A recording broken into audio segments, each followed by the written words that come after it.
سے مانگا ہے.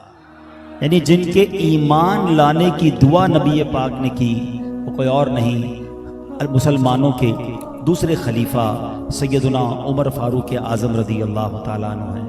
اللہ نے بڑا کمال کا مقام دیا. آپ کے ایمان لانے کا واقعہ بھی بڑا ایمان افروز ہے.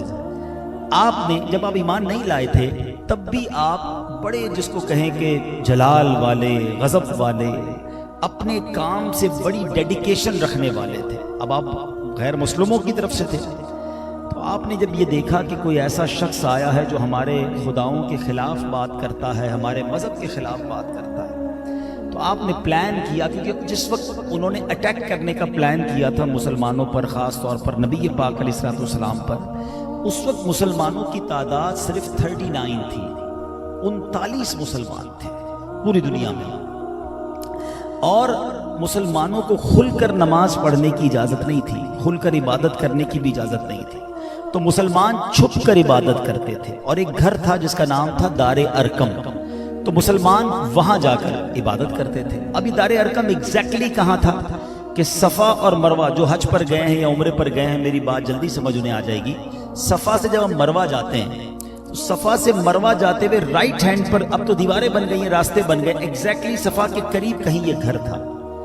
اب جو مکے مدینے گئے انہیں پتا ہے کہ یہ صفا کی پہاڑی سے کعبہ کتنا دور ہے چند قدم کے فاصلے پر ہے مگر یہاں گھر ہے پھر بھی وہاں جانے کی اجازت نہیں ہے. اتنا قریب کعبہ ہے مگر نماز پڑھتے تھے تو لوگ مارتے تھے اذان دیتے تھے تو لوگ مارتے تھے. اس خوف کے عالم میں لوگ اپنا ایمان بھی نہیں بتاتے تھے اور وہاں چھپ کر عبادت کرتے تھے. اور حضرت عمر جو ابھی ایمان نہیں لایا آپ کا پلان یہ تھا کہ اٹیک کرنا ہے اور معاذ اللہ نبی پاک کو شہید کر دینا ہے. اس کے بعد اسلام ہی ختم ہو جائے گا. اب وہ تلوار لے کر جا رہے ہیں تو کسی نے دیکھنے والے نے پوچھا کہ آپ کہاں جا رہے ہیں تو کہا مسلمانوں کے نبی کو شہید کرنے کے لیے معاذ اللہ. تو انہوں نے کہا کہ مسلمانوں کے نبی کے پاس بعد میں جانا پہلے اپنے گھر کی خبر لو تمہاری بہن مسلمان ہو گئی ہے. حضرت عمر بڑے غضبناک ہو گئے کہ میں جس دین کے خلاف ہوں جن کے لیڈر کو معاذ اللہ شہید کرنے جا رہا ہوں میری بہن ان پر ایمان لے آئی. آپ گھر پہنچے گھر گئے تو گھر سے قرآن کی آواز آ رہی ہے تلاوت قرآن کی آواز. بڑے غضبناک انداز میں اندر داخل ہوئے دیکھا تو بہن اور بہنوئی تلاوت کر رہے ہیں تلاوت سن رہے ہیں. آپ نے جا کر بہن کو بھی مارا اپنے بہنوئی کو بھی مارا اور لہو لہان کر دیا. لیکن اینڈ آف دا ڈے تھے تو بھائی نا بھائی بہن کا ایک پیار ہوتا ہے. جب دیکھا کہ بہن زخمی ہو گئی ہے لیکن زخمی ہونے کے باوجود بہن یہ کہہ رہی ہے کہ تم مجھے جتنا مارنا ہے مار لو میں نے اسلام چھوڑنا نہیں ہے. میں نے اللہ وحدہ لا شریک پر جو ایمان لائی ہوں اسے پھرنا نہیں ہے. حضرت عمر حیران ہو گئے ایسا کیسا مذہب ہے اتنا مار رہا ہوں اس کو پتہ بھی ہے میں کیسے غضب والا آدمی ہوں مگر پھر بھی یہ ایمان سے بدل نہیں رہی. تو کہا جب دل میں کچھ رحم آیا تو کہا اچھا یہ تو بتاؤ پڑھ کیا رہی تھی. اپنی بہن سے بولے عمر یہ تو بتا کیا پڑھتی تھی میرے آنے سے پہلے چپکے چپکے کیا پڑھتی تھی. جب نعت پڑھتے نہیں ایگزیکٹلی پورا واقعہ ہے ٹھیک ہے نا. تب کہا یہ تو بتاؤ کیا پڑھتی تھی. تو بہن نے کہا میں قرآن پڑھ رہی تھی. کہا مجھے دکھاؤ. کہا نہیں زخمی ہیں مگر ادب قرآن کیسا ہے کہ بہن کہتی پہلے پاک ہو کر آؤ تم قرآن کو ہاتھ نہیں لگا سکتے تم پاک نہیں ہو. آپ کو طہارت کروائی. اس کے بعد جب حضرت عمر نے قرآن کھولا تو قرآن پڑھنے لگے. اب جب قرآن کھولا تو ان کے سامنے سورہ طٰہٰ کی آیتیں سامنے آ گئی. پڑھتے پڑھتے اس آیت پر پہنچے اننی انا اللہ لا الہ الا انا فاعبدنی. ترجمہ بے شک میں ہی اللہ ہوں میرے سوا کوئی معبود نہیں تو میری عبادت کر. بس یہ سننا تھا کہ حضرت عمر کا جو دل تھا نا وہ نرم ہونا شروع ہو گیا. قرآن نے اپنا اثر دکھانا شروع کیا. اب کہا کہ اب نبی پاک کے پاس جانا ہے مگر ارادہ بدل چکا تھا. اٹیک کا ارادہ ختم ہو گیا لیکن تلوار ہاتھ میں تھی. اس زمانے میں لوگ ایسی تلوار لے کے چلتے تھے کہ ان کا ایک رواج بھی تھا. وہ چلے گئے دار ارقم. دروازے کو کھٹکھٹایا گیا. ایک صحابی نے دروازہ تھوڑا سا کھولا کیونکہ ہر وقت ڈر رہتا تھا کہ کوئی حملہ نہ کر دے کوئی بدلہ لینے نہ آ جائے. جب دروازے میں سے دیکھا تو حضرت عمر ہیں ہاتھ میں تلوار ہے. تو ان صحابی نے کہا کہ عمر آئے ہیں اور ان کے ہاتھ میں تلوار بھی ہے. اچھا اسی سال یعنی 6 سن نبوی میں ہی حضرت حمزہ بھی ایمان لائے تھے، تھوڑے مہینوں پہلے ایمان لائے تھے۔ حضرت حمزہ اس کمرے میں تھے، وہ بھی شیر خدا تھے، کہ آنے دو عمر کو، اگر اچھی نیت ہے تو ٹھیک ہے، ورنہ عمر ہی کی تلوار ہوگی اور عمر ہی کا سر ہوگا۔ اچھا اب لاجیکلی عقل یہ کہتی ہے کہ جناب دروازہ کھولتے وقت 2-4 صحابہ جاتے اور نبی پاک کو پیچھے رکھا جاتا تاکہ اللہ نہ کرے کوئی اور ارادہ ہے تو جناب سیکیورٹی رہے، مگر نبی پاک علیہ الصلوۃ والسلام کی شجاعت دیکھیں، بہادری دیکھیں۔ وہ کہتے ہیں نا lead from the front, leader جو ہوتا ہے وہ لیڈ فرام دا فرنٹ کرتا ہے۔ نبی پاک دروازے پر جاتے ہیں، میرے آقا نے دروازہ کھولا، حضرت عمر سامنے کھڑے ہیں، اب نبی پاک سامنے ہیں، حضرت عمر سامنے ہیں، پیارے آقا نے حضرت عمر کا دامن پکڑ لیا، کہا اے عمر کب تک مجھ سے لڑو گے، ایمان لے آؤ، بس یہ کہنا ہے، اور حضرت عمر نے کلمہ پڑھنا شروع کر دیا، اشہد ان لا الہ الا اللہ واشہد ان محمدا عبدہ ورسولہ، اللہ اکبر۔ جب یہ خبر صحابہ نے سنی، جو وہ 39 صحابہ اس کمرے میں موجود ہیں، اتنا خوش ہوتے ہیں کہ سب نے مل کر نعرہ تکبیر بلند کیا، اور اللہ اکبر کی ایسی صدا گونجی کہ مکے کے پہاڑ گونجنے لگ گئے۔ آؤ اس یاد میں آپ بھی نعرہ لگا لو، نعرہ تکبیر، نعرہ تکبیر، نعرہ تکبیر، نعرہ رسالت۔ اچھا کفار مکہ حیران کہ یہ مسلمان چھپ کر رہنے والے اتنا بڑا نعرہ لگا رہے ہیں، مکے کے پہاڑ گونج گئے، وجہ کیا ہے معلوم تو کرو، اتنی بہادری کیسے آ گئی ان کے اندر؟ تو کسی نے بتایا کہ عمر مسلمان ہو گئے، انہوں نے کہا ہماری کمر ٹوٹ گئی۔ حضرت عمر کمال پرسنالٹی ہے۔ میں آپ کو مزے کی بات بتاؤں، علماء بیٹھے ہیں، جمعے کے خطبے میں بھی ہم سنتے ہیں، آپ کو پتہ ہے میں اور آپ عزت والے کیوں ہیں؟ میری اور آپ کی عزت کا سبب کیا ہے؟ ایک ہی سبب ہے کہ ہم ایمان والے ہیں۔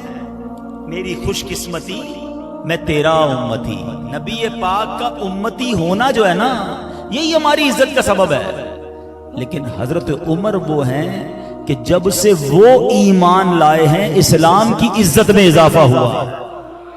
اعز الاسلام والمسلمین، آپ وہ ہیں کہ جب آپ ایمان لائے نا، اسلام کو ٹیک آف مل گیا، اسلام کو عزت ملی۔ اب سنیں کتنا فرق آیا ان کے اسلام لانے سے۔ جیسے ایمان لائے نا، نبی پاک کو کہتے ہیں حضور ہم چھپ کر عبادت کیوں کرتے ہیں؟ کیا ہم حق پر نہیں ہیں؟ ہم کیوں چھپ کر عبادت کرتے ہیں؟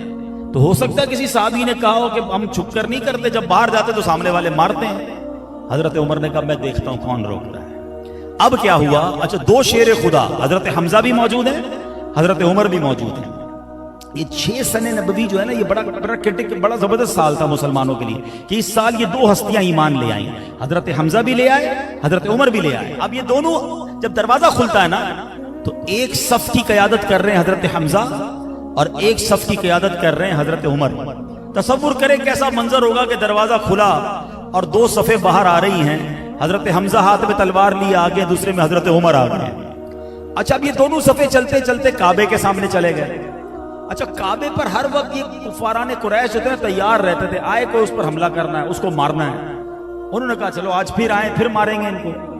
مگر حضرت عمر نے وہ تاریخی اعلان کیا کہ جس کو اپنے بچے یتیم کروانے ہوں، جس کو اپنی بیوی بیوہ کروانی ہو، میرے سامنے آ کر روک کر دکھائے۔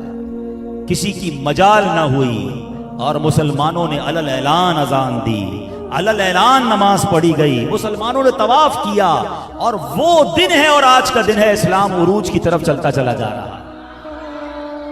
جبھی جو حضرت، یہ اعلیٰ حضرت کا شعر اب آپ کو سمجھ آئے گا، کئی بار سنا ہوگا نا۔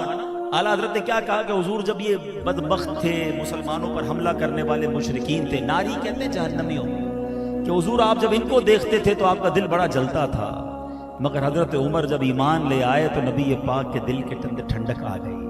اعلیٰ حضرت لکھتے ہیں ناریوں کا دور تھا، دل جل رہا تھا نور کا، ناریوں کا دور تھا، دل جل رہا تھا نور کا، تم کو دیکھا ہو گیا ٹھنڈا کلیجہ نور کا۔ اللہ تو اب ذرا سوچیں یہ وہ پرسنالٹی ہے. حضرت عمر کی اتنی شانیں ہیں, اتنا کمال ہے آپ کے اندر, آپ کی عدالت پوری دنیا میں مشہور, عادل الاصحاب کہا جاتا ہے. اچھا, حضرت عمر کی عدالت اس زمانے میں تو مشہور تھی, اگر آج بھی امریکہ چلے جائیں, نیو یارک کی عدالت سپریم کورٹ میں لاز آف عمر پڑھایا جاتا ہے. حضرت عمر کا اس طرح دبدبا تھا, آدھی دنیا پر آپ نے حکومت کی. آج بھی غیر مسلم مورخین لکھتے ہیں کہ مسلمانوں کو اگر ایک اور عمر مل جاتا تو مسلمانوں کی ساری دنیا پر حکومت ہوتی. یہ حضرت عمر کا یوں سمجھے کہ کمال تھا. اور بہت ساری ان کے فضائل ہیں, مگر ایک ہی حدیث آپ کی فضیلت کے لیے کافی ہے کہ نبی پاک علیہ الصلوۃ والسلام فرماتے ہیں, جس کا مضمون ہے کہ میرے بعد کوئی نبی ہوتا تو عمر ہوتا. آپ سوچیں اللہ نے کیسا مرتبہ دیا. اچھا, حضرت عمر کے بارے میں آتا ہے کہ نبی پاک علیہ الصلوۃ والسلام فرماتے ہیں ایک اور حدیث میں جس کا مضمون ہے کہ عمر جس گلی سے گزر جائے اس گلی سے شیطان نہیں گزرتا. یعنی شیطان بھی حضرت عمر سے ڈرتا. اللہ نے وہ مقام حضرت عمر کو عطا فرمایا. اچھا, آپ کی جو سٹارٹ ہے نا, آپ جو ایمان لائے, جو دل کی دنیا بدلی ہے, ایکچولی وہ قرآن کی وجہ سے بدلی. آپ نے قرآن پڑھا, قرآن کی آیتیں پڑھی جس نے دل پر اثر کیا. چونکہ آپ کی سٹارٹ ہی قرآن تھا نا, تو آگے جا کے قرآن کے ساتھ جو آپ کا کنیکشن ہے نا وہ بڑا امیزنگ ہے, وہ زبردست ہے. یعنی حضرت عمر کو وہ فضیلت حاصل ہے جو کائنات میں شاید کسی اور کو حاصل نہیں. کہ حضرت عمر کی موافقات جو ہیں, آپ نبی پاک کو مشورہ دیا کرتے, آپ پیارے آقا کی بارگاہ میں کوئی رائے پیش کیا کرتے, اللہ قرآن کی آیت نازل فرما دیتا. یہ بہت الگ بات ہے. یعنی ایک بار نہیں ہوا, دو بار نہیں ہوا. حضرت عمر کی بارے میں آتا ہے کہ قرآن کی 20 آیتیں کم و بیش ایسی ہیں جو حضرت عمر نے نبی پاک کو مشورہ دیا اور قرآن کی آیت نازل ہو گئی. ویڈیو دیکھنے کا شکریہ. اگر آپ چینل پر نئے ہیں تو سبسکرائب کر لیں اور ساتھ ہی ساتھ بیل آئیکن پر بھی کلک کر دیں تاکہ یوٹیوب ہماری ہر ویڈیو کا نوٹیفیکیشن سب سے پہلے آپ کو بھیج دے. جزاک اللہ.